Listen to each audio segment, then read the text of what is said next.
ইদানিং বড়খলার ভাঙ্গারপাড় পুলিশ ফাঁড়ির অন্তর্গত বিভিন্ন স্থানে চুরির ঘটনা ঘটেই চলেছে। শুক্রবার রাতে দক্ষিণ ভাঙ্গারপাড়ে দুটি চুরির ঘটনা ঘটেছে। ওই দিন রাতে বনকর্মী সারাফুদ্দিন তালুকদারের ভাঙ্গারপাড় তৃতীয় খণ্ডে ঘর নির্মাণের সামগ্রী রাখার গুদাম ঘরের তালা ভেঙে জলের মোটর ও পাইপ সহ অন্যান্য মূল্যবান সামগ্রী নিশি কুটুম্বরা হাতিয়ে নিয়ে গেছে।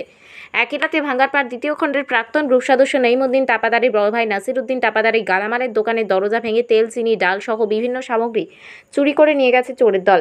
শনিবার সকালে ঘটনা প্রত্যক্ষ করে সারাফুদ্দিন ও নাসিরউদ্দিন ভাঙ্গারপাড় পুলিশে খবর দেন। খবর পেয়ে ভাঙ্গারপাড় পুলিশ ফাঁড়ির ইনচার্জ বিপুল বিশ্বাস দলবল নিয়ে ঘটনাস্থলে ছুটে যান। তিনি প্রাথমিক তদন্ত করে গেছেন। খুব শীঘ্রই চোরের দলকে পাকড়াও করা হবে বলে আশ্বাস দিয়েছেন। স্থানীয় মানুষ রাতে পুলিশি টহল ও গ্রামরক্ষী বাহিনীর নৈশ প্রহরা জোরদার করার দাবি জানিয়েছেন। এদিকে চুরির ঘটনার খবর পেয়ে ছুটে যান ভাঙ্গারপাড় জিপির প্রাক্তন এপি সদস্য তথা কংগ্রেস নেতা শফিকুল ইসলাম।